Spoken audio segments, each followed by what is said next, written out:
숨어서 일하시는 하나님. 두 번째, 이사야 45장 8절에서 17절 말씀. 전편에 이어서 계속됩니다. 은밀하게 해야 할 일. 지금도 하나님은 깜짝 놀랄 만한 선물을 주시려고 숨어서 준비하시며 그 선물을 주실 결정적인 날과 시간을 꼽고 계신다. 그러므로 어떤 상황에서도 낙심하지 말고 하나님의 속성을 닮아 숨어서 은밀하게 멋진 일을 하라. 은밀하게 어떤 일을 해야 하는가? 1. 은밀하게 기도하라. 자기만을 위해 사는 인생처럼 불행한 인생은 없다. 신음하는 사람을 한 명이라도 더 품으려고 하라. 주기도문에서 물질적인 것을 구하는 기도는 오직 우리에게 일용할 양식을 주시고 라는 소박한 기도밖에 없었다. 주기도문은 기복주의에 젖은 심령을 일깨우는 서당의 죽비 소리다. 자기 복만 구하지 말라. 기도 소리가 커지는 것이 기도를 위한 기도가 되어도 안 되고 누군가의 마음을 움직이고 시선을 끌려는 계산적인 의도의 표출이 되어도 안 된다. 내가 기도하는 것을 남에게 알릴 필요가 없다. 물론 제가 매일 성도님을 위해 기도하고 있어요 라고 말하는 것이 나쁜 것은 아니다. 기도하는 것을 드러내려는 것이 아니라 힘을 보태주려는 순수한 마음이라면 그런 말을 할 수도 있다. 그래도 절제하는 것이 낫다. 기도를 진실하고 가치 있고 능력 있게 만드는 최대 요소 중의 하나가 은밀함이다. 사랑이 깊어지고 능력이 많아지면 오히려 소리는 줄어든다. 필자는 주일에 설교할 때 몸이 피곤하면 혀가 바짝 마르고 발음이 잘 안 된다. 그때는 설교하기 전에 이런 생각이 든다. 오늘은 설교할 때 발음이 헛나오면서 죽쓰겠구나. 그런데 예상과 다르게 신기할 정도로 혀가 잘 움직여서 설교를 무사히 끝내면 가장 먼저 이런 생각이 든다. 누군가 나를 위해 많이 기도했구나. 은밀한 기도는 누군가에게 신비한 영적인 힘을 전달하면서 세상을 변화시키고 내일의 축복을 선도하는 최고의 도구다. 2. 은밀하게 준비하라. 신실한 성도에게는 지금보다 나중의 삶이 더욱 복되고 찬란한 삶이 된다. 그런 믿음을 가지고 해야 할 일은 내일의 축복을 은밀하게 준비하는 일이다.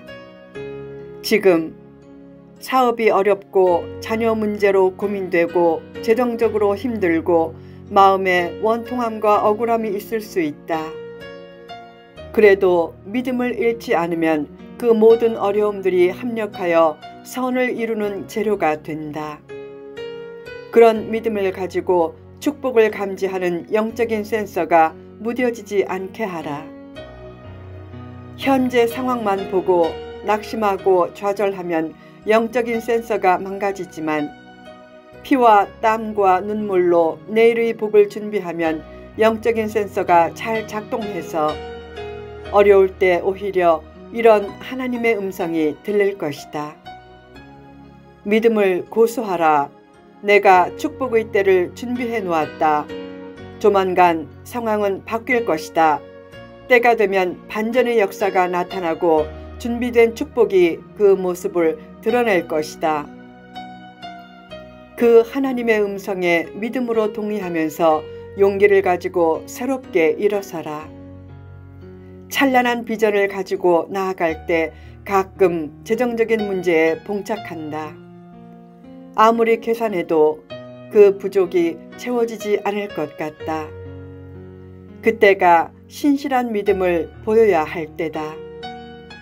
그때 믿음을 잃지 않으면 마음 깊은 곳에서 역시 이런 하나님의 음성이 들릴 것이다. 내가 여전히 이 모든 상황을 컨트롤하고 있다. 이제 곧 길이 열릴 것이다. 그러면 머리에서는 아니야, 길이 없어 라고 외쳐도 마음에서는 그래, 반드시 길이 있어 라는 외침이 생길 것이다.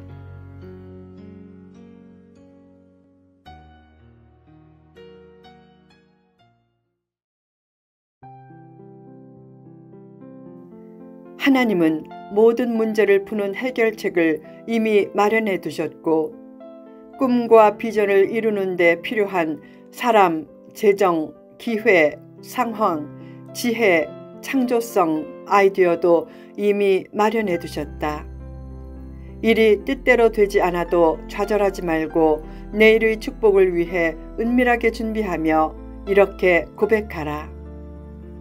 하나님, 감사합니다. 하나님께서 이 비전을 주신 줄 믿습니다. 하나님의 선하신 손길로 인해 필요가 넉넉히 채워지게 하소서. 믿음의 기도와 함께 계속 은밀하게 준비하면 하나님이 신비하게 재정 문제도 풀어주시고 필요한 사람도 만나게 해주실 것이다. 필자는 월간 새벽기도 영업한 발행 비전을 위해 기도하면서 그 비전을 종종 독자들과 공유한다. 그 기도 제목을 놓고 기도하면 하나님이 어떻게 비전의 물꼬를 틔우실까 하는 설레는 기대도 있다. 실제로 여러 사람들이 그 비전을 위해 함께 기도해주고 격려해주고 있다. 지금까지 실질적인 진전은 크게 없어도 내면에서 알 수 없는 축복 예감이 강하게 든다. 거룩한 비전을 세운 후 내일의 축복을 예감하면서 내가 해야 할 일을 은밀하게 힘써 준비하면 가장 적절한 때에 하나님께서 거룩한 커넥션도 이루어지게 하시고 복된 역사도 멋지게 펼쳐주실 것이다. 그때까지 은밀하게 힘써 나를 준비시키라. 환경의 생태계를 어지럽히면서 복을 추구하지 말라. 어디에 가든지 나의 존재가 부담이 아닌 기쁨이 되게 하라. 찬란한 복은 환경과의 싸움에서 이길 때 주어지기보다 나와의 싸움에서 이길 때 주어진다. 3. 은밀하게 선행하라. 사람들은 기적을 좋아한다. 그래서 기적을 내세우는 곳으로 기적을 얻겠다고 우르르 몰려간다. 그러나 기적을 목표로 삼아 기적을 얻으려고 우르르 몰리는 곳에는 하나님이 더 이상 기적을 주시지 않는다. 그런 곳에서 나타나는 기적은 자랑과 허영과 욕심을 부추기는 사탄이 주는 허무한 기적이 될 가능성이 크다.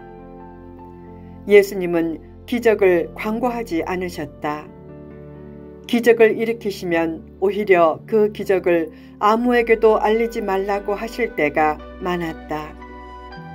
사람들이 기적의 관객으로 전락되는 것을 원치 않으셨기 때문이다.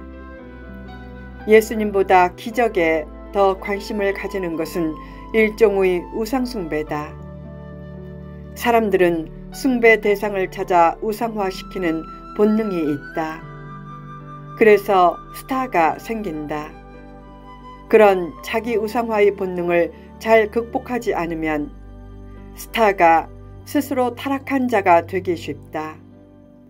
세력이 큰 이단 교주는 스스로 타락한 스타의 모습이다.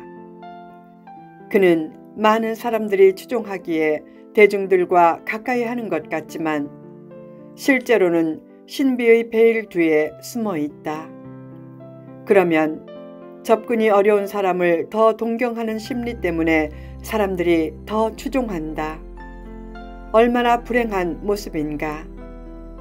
바다는 낮은 곳에서 세상의 모든 물들을 받아들인다. 그처럼 받아들이는 용량이 크고 넓기에 밭아, 즉 바다란 단어가 생겼는지도 모른다. 바다처럼 예수님은 낮은 곳에서 은밀하게 생명을 받아들이고 살리셨다. 참된 기적은 사람이 못하는 일을 하는 것이 아니라 일상 속에서 하나님의 뜻을 따르는 것이다.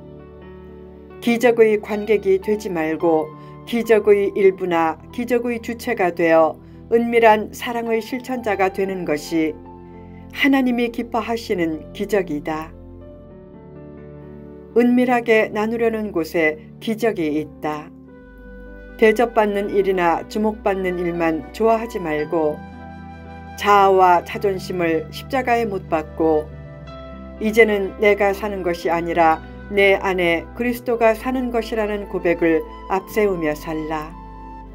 실천적인 사랑을 통해 힘써 나누면 자기 속에 기쁨과 자유와 평안이 넘치게 될 것이다.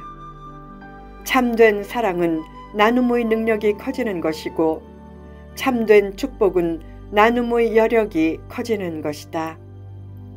자신이 선 자리가 하나님을 만나고 하나님이 역사하시는 자리가 되도록 은밀하게 기도하고 준비하고 선을 행하라.